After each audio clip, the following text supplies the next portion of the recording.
Soyez les bienvenus, Technology Blows listeners. Welcome back to part 2 of our episodes on guillotines. It's going to be a wild ride, and welcome back to Johan. Thank you for being our guest on these episodes. Very happy to be here. Let's talk about this heads rolling. Yeah, heads are going to roll. Not as many as rolled in the first episode, but a good number, decent number. Actually, probably about equal to the first episode. But the first episode was we covered roughly the 27-month period from the invention of the guillotine in April of 1792 to the end of its real heyday, the Reign of Terror, in July of 1794. And today we're going to cover the rest of history up to 2026. So it's a little bit of a change of pace, and we're also going to find out how you fared on your guess as to when the last execution by guillotine in France was, which we have here in the guess box. I'll take it out when it's time to reveal the answer. How are you feeling about that guess? Did you give it any more thought since we talked? Not really. Let's see. All right, we're going to find out. Yeah. That 27-month period was like a real. They were really cooking with gas. There's a lot going on in the French Revolution, and so now things are going to slow down a little bit. So it's 1795, right? And the Reign of Terror is over, and France at least has a slightly more stable government. The guillotine is going to see a lot less action, but it's already earned its place as an enduring symbol of state power. I mean, you couldn't invent a better symbol.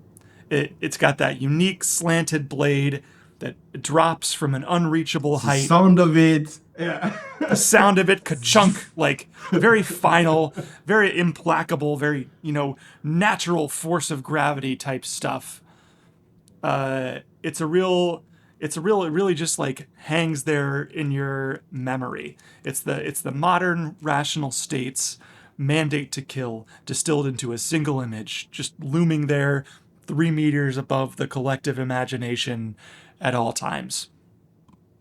I'm curious, Johan, has the guillotine survived as a symbol in Europe? Do people think about guillotines that much anymore?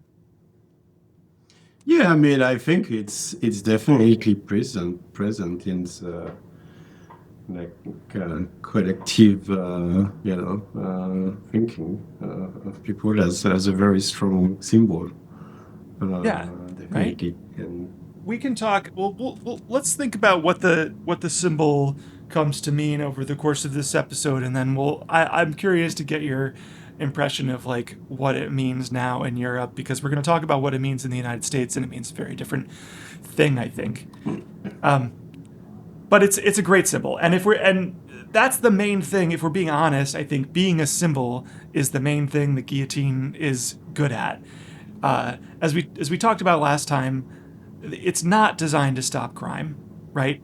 It offers a quick, painless death that's not any kind of deterrent to anybody. And you pointed out, I looked this up,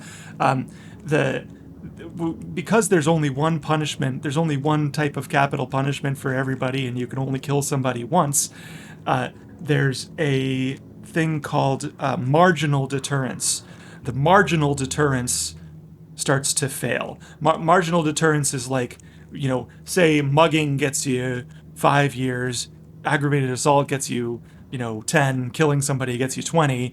That marginal deterrence at each level is supposed to prevent somebody from moving on to the next level. But once you've gone all the way to the top, there's nowhere else to go. You might as well just keep killing. Yeah. There's no cap anymore. Right. No cap. That's what the kids mean when they say no cap.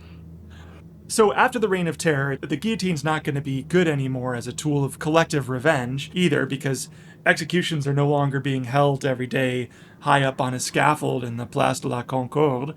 They're happening in prison courtyards, right? There's no more razzle-dazzle to them.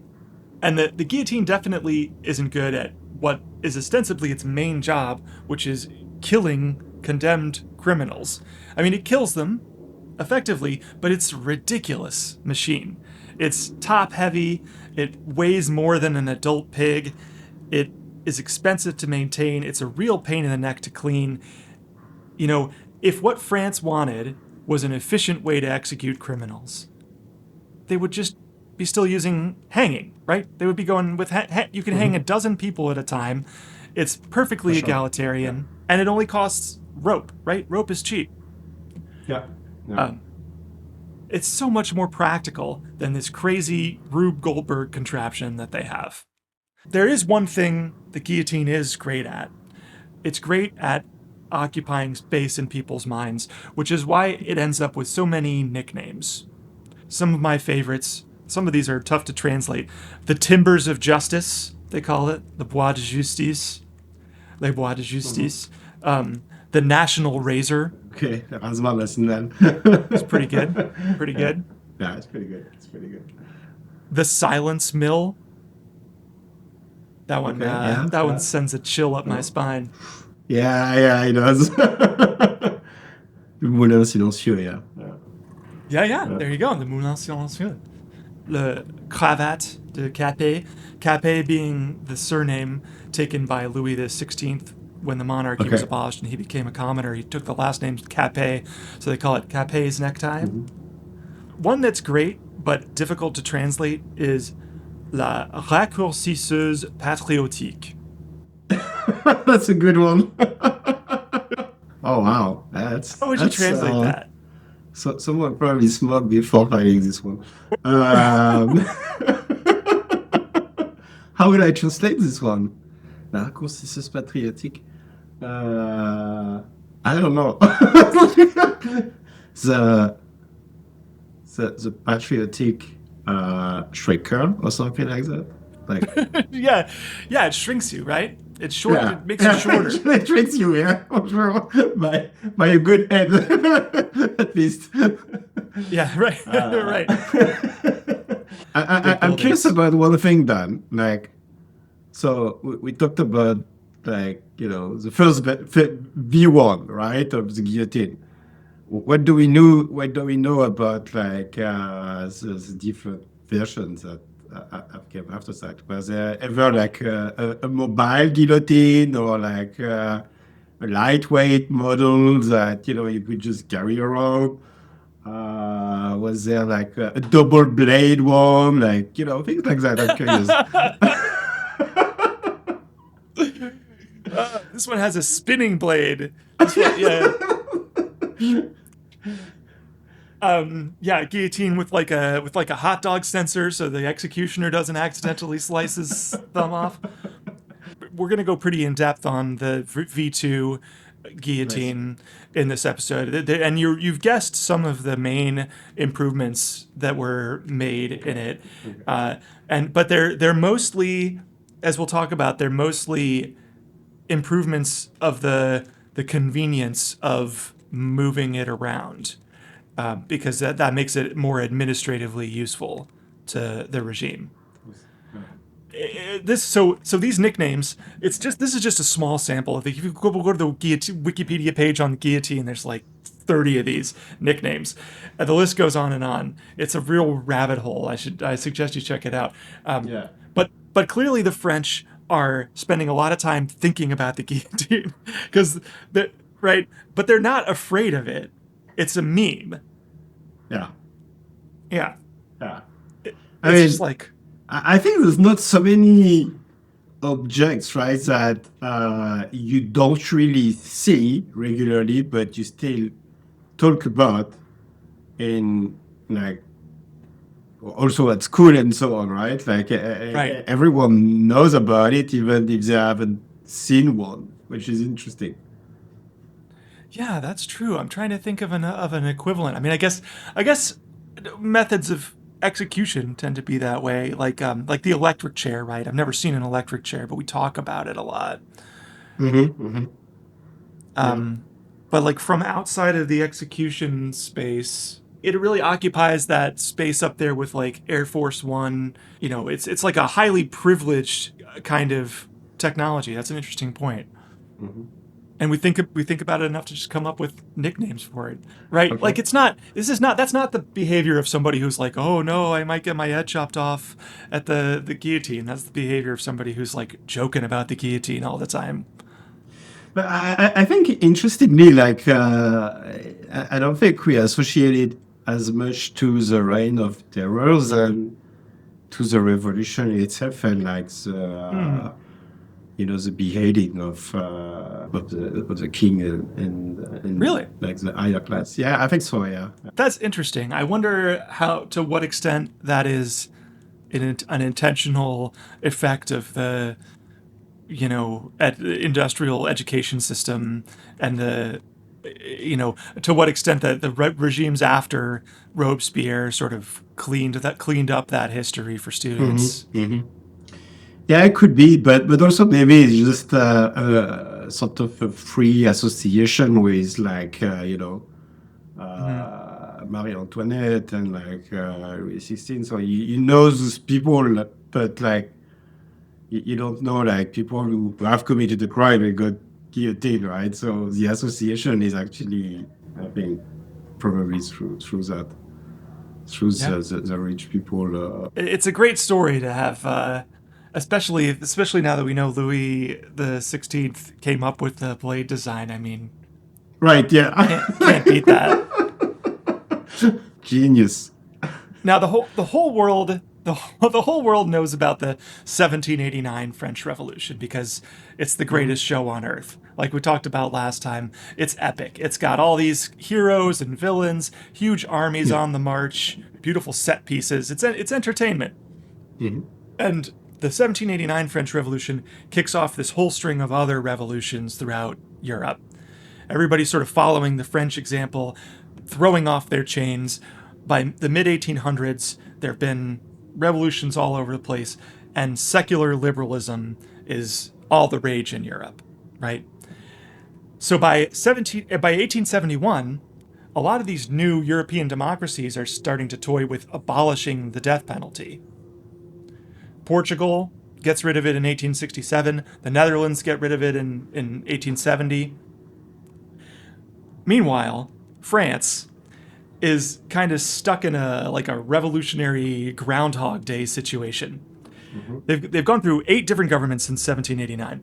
They've had the First Republic, that's the one we talked about last time. The First Empire, that's Napoleon. Then Napoleon gets exiled to Elba, and we get the Bourbon Restoration under King Louis XVIII and later King Charles X, with a slight 100-day intermission for Napoleon Reloaded. Then we get another revolution in 1830, which puts the July monarchy on the throne. That's King Louis Philippe. The July monarchy lasts until 1848. We get the Second Republic, headed by Napoleon Bonaparte's dipshit nephew, President Louis Napoleon, who 4 years later does a coup and declares himself Emperor Napoleon III, giving us the Second Empire. And in 1870, France finally sees the end of monarchy for good with the establishment of the Third Republic under the presidency of the treacherous little worm, Adolphe Thiers. So that's 8, count them, 8 governments in just 80 years. Wow, that's intense. That's intense. It's like, nope, that one didn't work. Throw it out. Uh, It's yeah, almost and like when you try things and with an LLM and you just throw it away where it doesn't work, right? yeah, whatever. We wrote a whole new law code and didn't work out. All right, learn from it. Write the next law code. Nope, that one sucks too.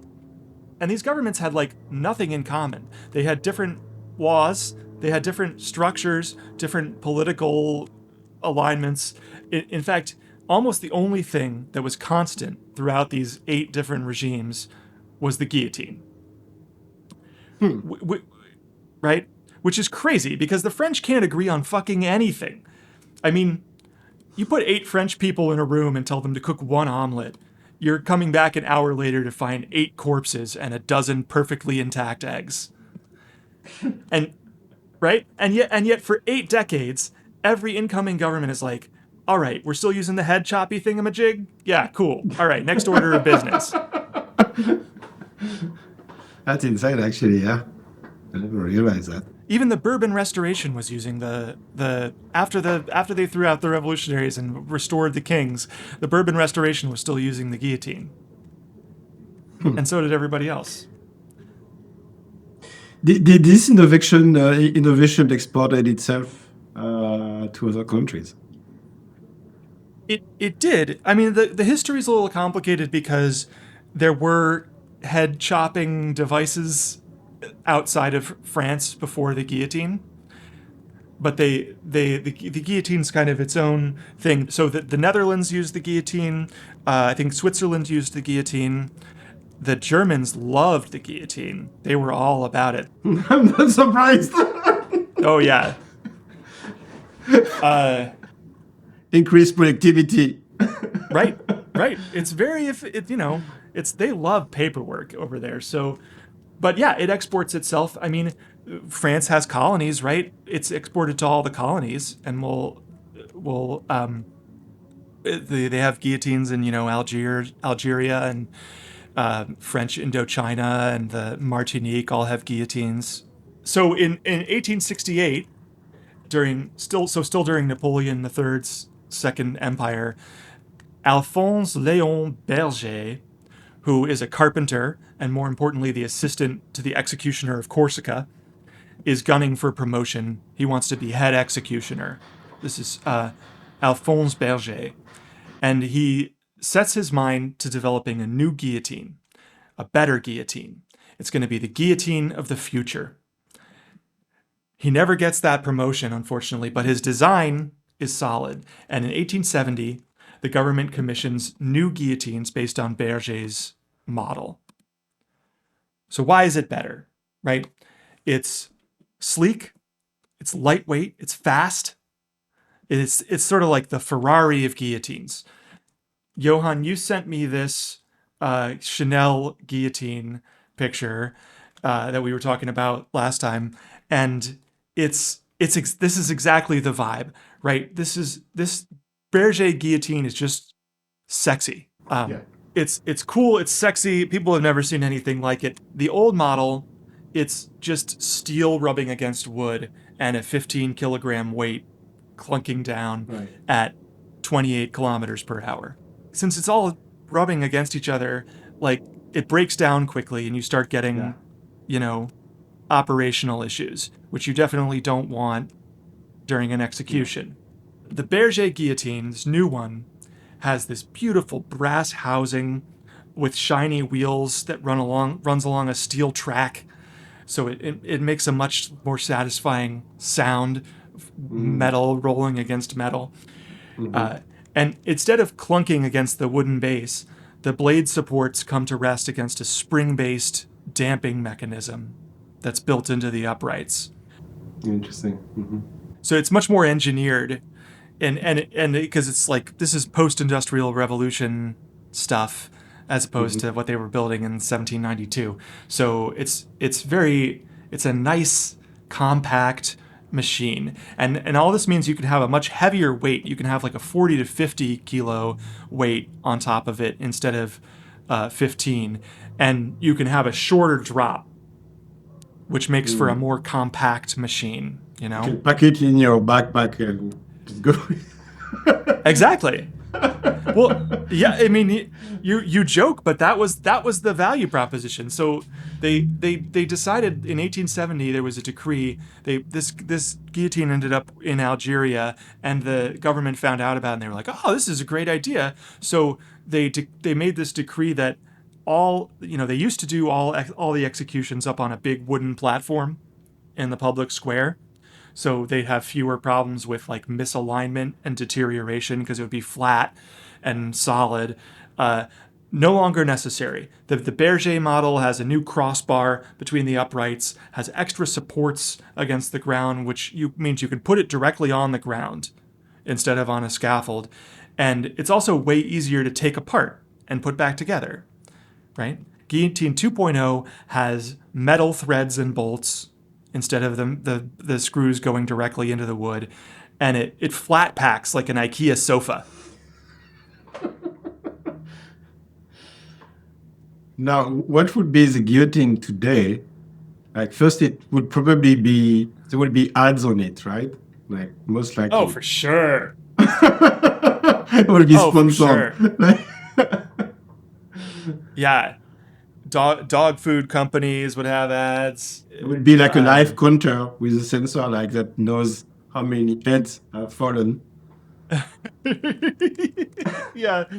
Yeah. There would There'd be be leaderboards. There would be like a leaderboards of dashboard you guillotines. could get on. Yeah. Man, it would be a whole business.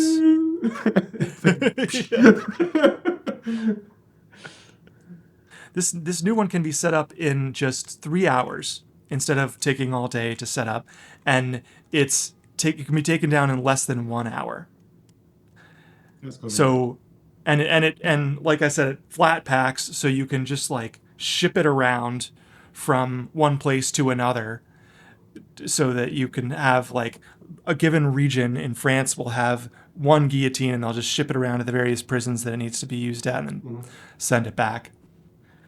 Like Netflix, it's more of the Yeah. Netflix model than or early Netflix model than brick and mortar.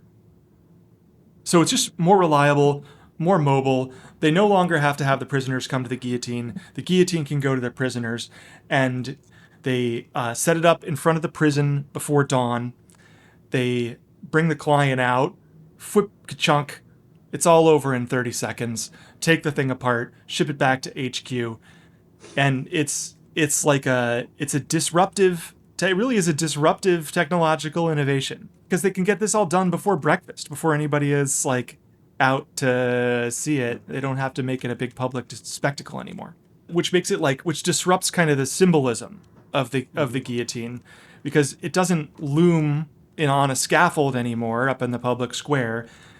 It's just like there and it's gone, and unless you get up really early, you don't get to see it in action. So, as is the case with every disruptive technology, not everyone is thrilled with the Berger guillotine. And on March 18th, 1871, the working people of Paris seized the city from the Thiers government, which has just been humiliated in the Franco-Prussian War, and they proceed to set up their own government, which comes to be called the Paris Commune. People over here in America don't know about the Paris Commune, and they should, because the Paris Commune kicks ass. They only control the city for about 10 weeks. But during those 10 weeks, the communals establish worker ownership of businesses, they separate church and state, they abolish the police, they abolish rent, they abolish child labor, Oh wow! you know? In 10 weeks. In 10 weeks. Yeah. I mean, right, pretty much immediately at the beginning of the 10 weeks. It's like August 4th all over again, or they're just like, all right, out, all these old laws suck. We don't like them. The only thing stopping all of the good things from happening immediately was the machine of domination embodied by the Third Republic government and all the governments before it, which is amazing. But of course, they're doomed. That's the problem. That's the main problem with the Paris Commune, is they're fucking doomed. Because the city is surrounded by the now provisional government under Thiers. He has lost to the Prussians, and he has struck a deal with them to let him stay in power if he gives them back Paris and put all those kids back in the soot factory where they belong. So with Paris pretty much under siege, the communards start running out of food and bullets pretty much right away. While they still can, though, they get busy seizing the means of production and using them to serve the needs of their fellow Parisians, which, as I said, rules. The guillotine, though, so they're seizing the means of production. The guillotine is not a means of production. It's the only thing it produces are fear and death. So it's of no use to them. They don't need it. And now I'm going to read a proclamation issued by the communals in April of 1871. It goes, "Citizens, we have been informed of the construction of a new type of guillotine that was commissioned by the odious government, one that is easier to transport and speedier. The subcommittee of the 11th arrondissement has ordered the seizure of these servile instruments of monarchist domination and has voted that they be destroyed once and forever. They will therefore be burned at 10 o'clock on April 6th, 1871, on the Place de la Mairie for the purification of the arrondissement and the consecration of our new freedom. And it's at the end? I guess not. Well, they did. They did do it. They did. Okay. Yeah. They brought the two new Berger guillotines to the foot of the statue of Voltaire in the Place de la Mairie. Voltaire, who represents those rational, like, Enlightenment ideals that their great-great-grandparents were embracing when they invented this machine in the first place. And they doused those two guillotines in petrol and set them on fire, which is significant because this means the Paris Commune is the first government in the 80 years since the guillotine's invention to refuse to turn the machine against their own enemies. Yeah. Yeah. Now, of course, we can't have nice things.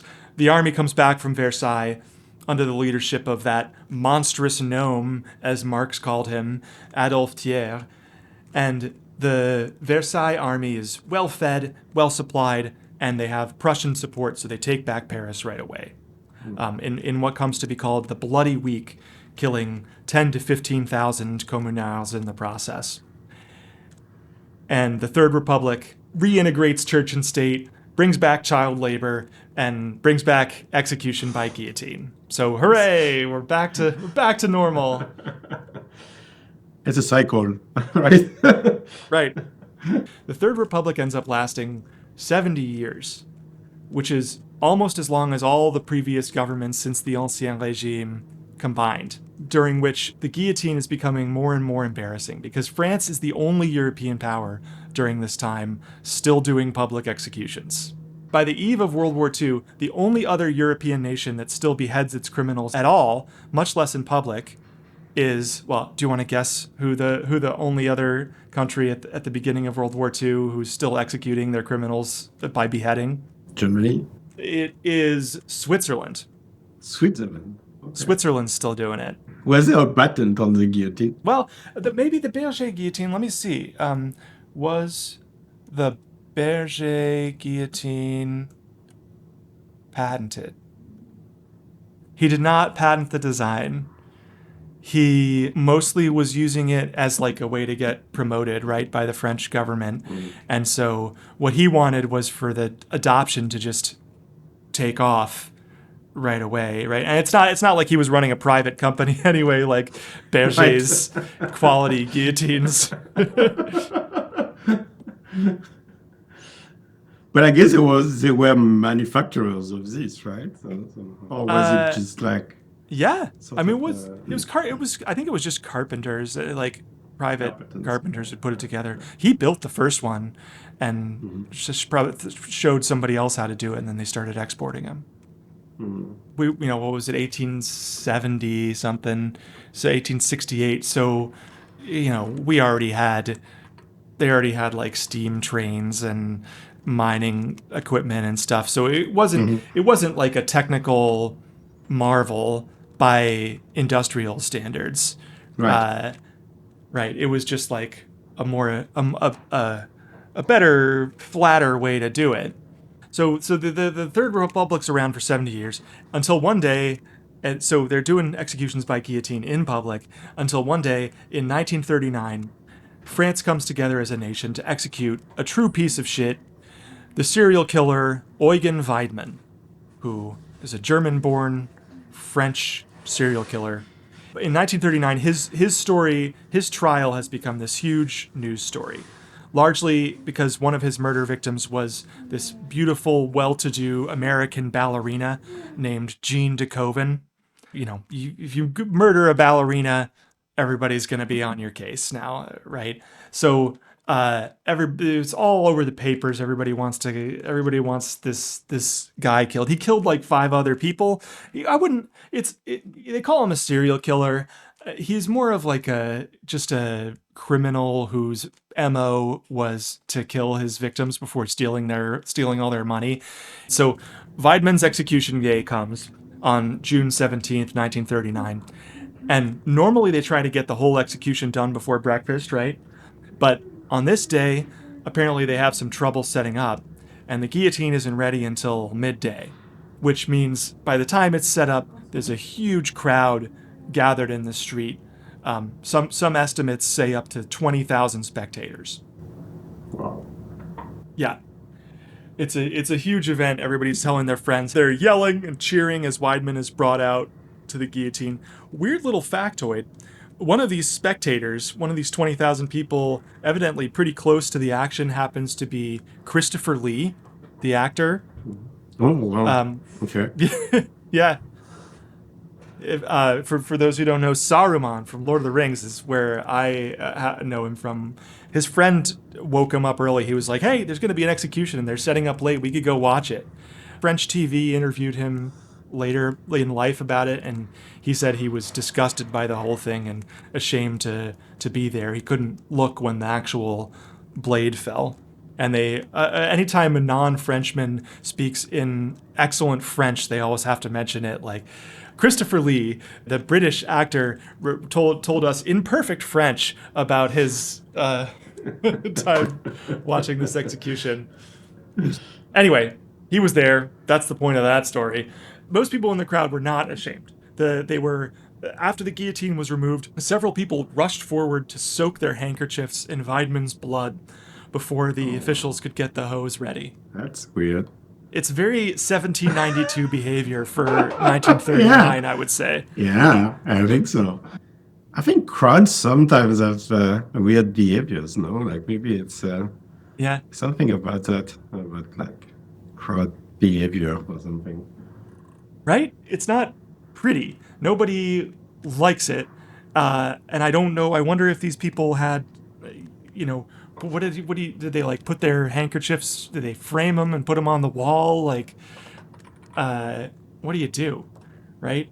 But the government definitely does not like it. They're like, oh, this is a big collective faux pas by the French people. So immediately, the day after this, the government bans public executions in France from now on. No more public executions.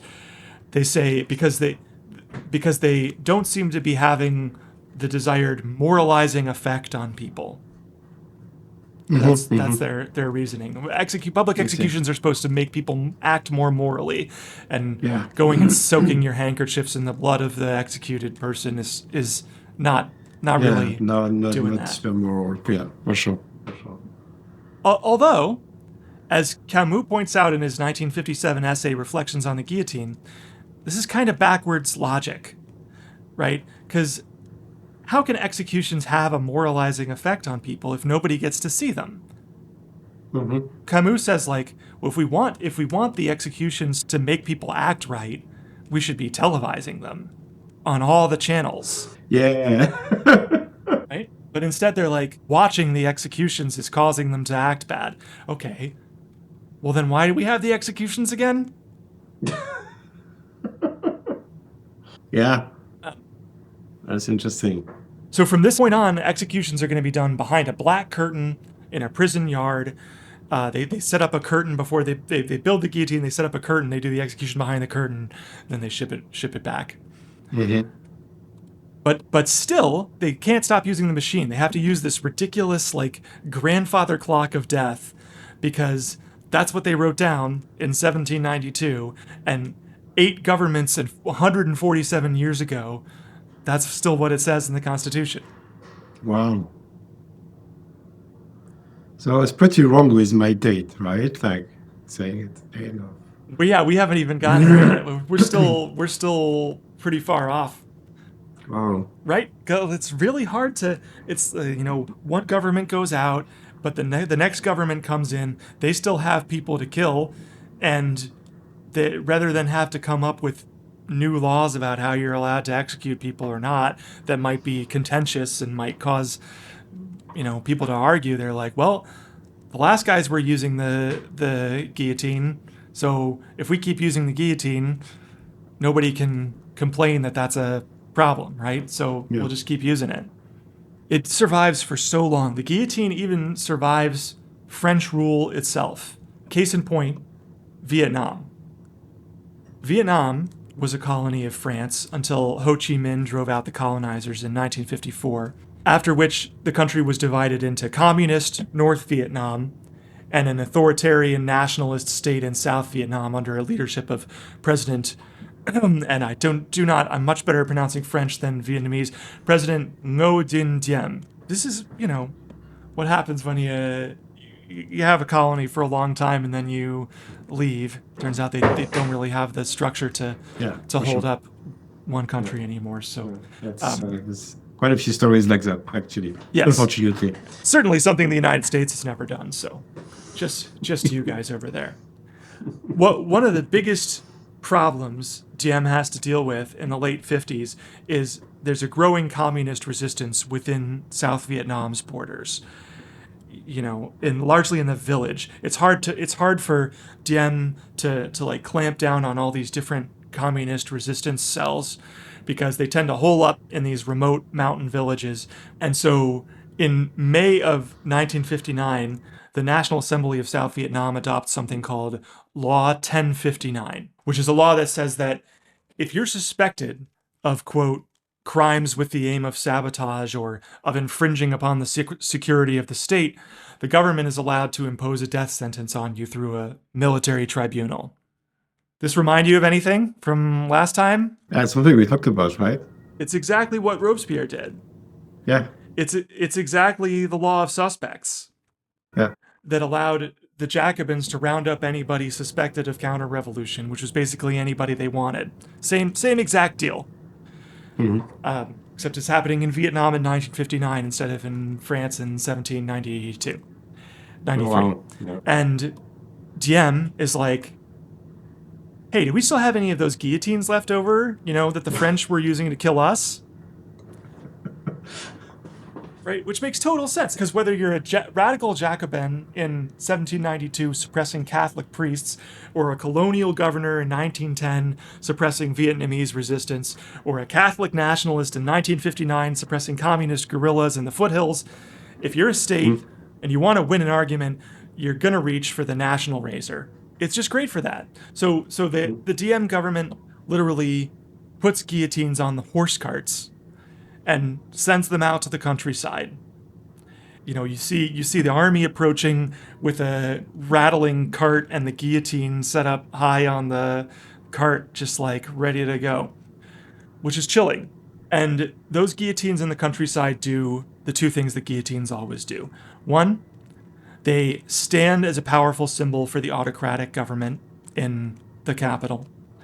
And two, they utterly fail to frighten the people into submission. One member of the peasant resistance said later that because of Law 1059, quote, new life was blown into the political movement, and a patriotic appeal was made to overthrow the government of Mr. Diem because this government was killing people like that, so it led to another war and renewed fighting. So it's a bit counterproductive. It's a bit counterproductive, I would say, yeah. It's just like the network of underground priests in the Reign of Terror. It just makes the network of people resisting you stronger. The state can control where the guillotine goes and whom the guillotine kills, but the state can't control what the guillotine means to the people who remain after it's been carted away. So eventually, France does finally end capital punishment. The last execution in France took place in 1977. So you're off by 82 years. That's interesting because 77 is the year I was born. But the death penalty was abolished after that, right? Yes. So it was just a guillotine in 77, and the death penalty, I think, was just like 81 or something. 81 is correct. 81 is correct. But the between those 2 years, it was another situation where like people were waiting for the death penalty, but there just were no more executions during those 4 years. So the last execution was 77. They officially end the death penalty in 1981. I see. And the last execution was with the guillotine, or? Yeah. Oh wow. Okay, that I actually that never registered with me that until that day it was used. Like, I don't think many people are actually conscious of that. Interestingly, right? Like because we do associate guillotine to like the French Revolution, but like we don't really think about what happened next somehow. And clearly, I didn't have in mind that it was retired when I was born. That is insane. It's insane, right? I'm not even sure we are taught that at school. Actually, I don't think so.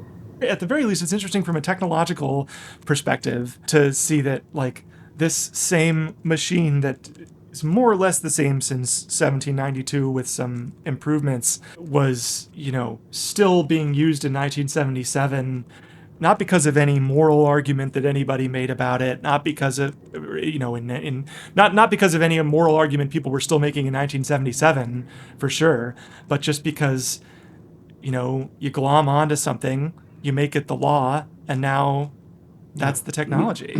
Yeah, exactly. Yeah. And even in 1981, there wasn't really any particular like popular outcry to end the death penalty. It was more ended just because it was embarrassing to be the last Western European nation still executing people. The percentage of French people who support the death penalty still to this day hovers around 50%. It's like 50, Really? 45% or so. Oh wow! Yeah, actually, I'm not that surprised somehow. I'm not that surprised. I think it's also a failing of the probably of the whole system, right? That I mean, if we look at the news from the last like few months, clearly sometimes there are major failing of the justice system in France where people don't get sometimes even charged for what they're doing or not charged enough, right? Like for the gravity of the act. And so I guess that contribute to people wanting more extreme and severe penalties than just the jail. Because eventually everyone gets out of jail at some point, and most of the time earlier than they should. So you think you would say it's like a perception issue based on, well, not enough people are getting punished to the degree that they should, and so let's like up the ante. Yeah, I think so. Yeah. I mean, there's been quite a few cases lately of like a serial raper abusing of kids and whatnot who didn't get basically the sentence that the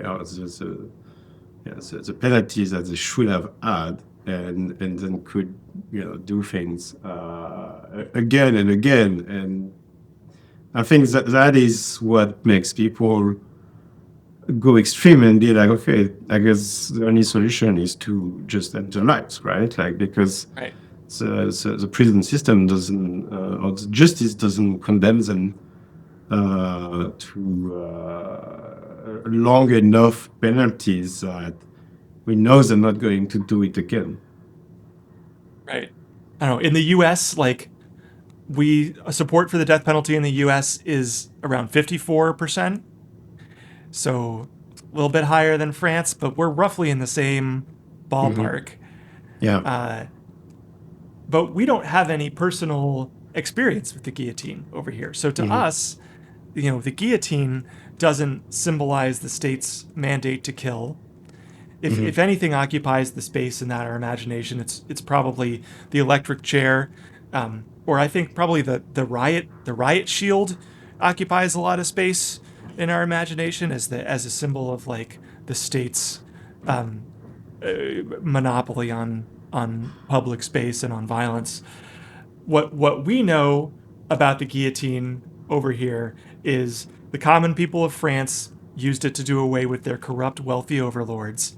That's it. So to us, it's a symbol of class war. You see the guillotine a lot on edgy posters at protest marches as like a threat to the rich. Sometimes if somebody's feeling especially saucy, you'll see the severed head of like Jeff Bezos or Elon Musk next to the guillotine. Saw that a lot in Seattle with Jeff Bezos. The other day I saw someone showing off a tattoo on social media, which was a picture of a guillotine with roses growing out of it, and underneath it said, "This machine kills fascists." And I mean, come on. You can't tell Not me the only- guillotine is a machine that kills fascists, Yeah, no. right? It was extensively used by the Third Reich. Yeah. Like, I get the desire to make the rich afraid. I think the rich have created a utopia just for them by squeezing everything good from the lives of everybody else, and that they should be afraid until they cease to exist. But the guillotine does not make the rich afraid. The guillotine kills whomever the state wants dead. Right? For a brief moment in 1792, that happened to be mostly former aristocrats. But very soon after that, Robespierre was using it to kill mostly commoners, right? Right now, in the US, we have a state controlled by the rich. So if the guillotines come out at this moment, it's not going to be Jeff Bezos with his head in the lunette. It's going to be people suspected of being Antifa. Maybe a lot of people think the guillotine will be used by a revolutionary government, have a revolution first, and then that revolutionary government is going to abolish class and use the guillotine to punish the landlords or whatever. But if class is abolished, then so is the line that separates Elon Musk from you and me. And if the guillotine is used on him, it can just as easily be turned around and used on everybody else. So I think the American left ought to look elsewhere for symbols of class justice. And I have a few suggestions. The red flag is always good. That worked for the Paris Commune. That's worked for more than a century. Can't go wrong with a red flag. Mario's brother Luigi has been doing a lot of heavy lifting lately as a symbol for like non-state approved leftist action. I won't go into why, but Luigi's pretty good on a poster. Everybody knows what that means. I'm partial to the Titan submersible. Okay. The submarine that with the people who got grifted into going down to see the Titanic. Yep, that's a decent symbol to put on. It's pretty photogenic to put on a poster. But for my money, the best symbol for the struggle against oppressive power is the Molotov cocktail. You can build one with common household items. It doesn't require a big government research project involving sheep and, the king telling you what shape the blade should be. You can just make one in your kitchen or your garage. It's optimized for popular movements operating out in the open. You can't hide Molotovs behind a black curtain in a prison courtyard. And it's sort of a trump card against the top-down organized forces of order. They were invented to fight tank warfare in Finland, and they're good in a riot because you can't pepper spray a fire, right? Of course, yeah. So I don't know. Those are my suggestions for good symbols for the left. I think we ought to set down the guillotine as a symbol. It's a machine that kills fascists. There's a reason Woody Guthrie wrote this machine kills fascists on his guitar. A state can't use a guitar to whip up violence against people. But I hope I've convinced you, Johan, to finally get rid of the guillotine that I know you keep in your backyard. Yeah. How about art to heal the world? Art. Right? Yeah. Art, I think, makes the mind also feels better and at peace, I guess. And I think that's what humanity needs, no? Make not another way to kill people or to cause pain, but I don't know. I often think about how our humanity is so brutal somehow and still very much primitive in many, many ways. And why do we need all that, right? Like, why is it that I'm really curious if there's like other civilization out there which have figured how to live in harmony somehow, and is it tied to our biology that we just cannot get there somehow? Like, not with laws or anything really. Like everything always goes back to violence in many ways, which I think is a bit sad. And I think art is a way to escape that, and at the same time to give a message, right? Like the Chanel guillotine. So that's what we think. Everybody, make art.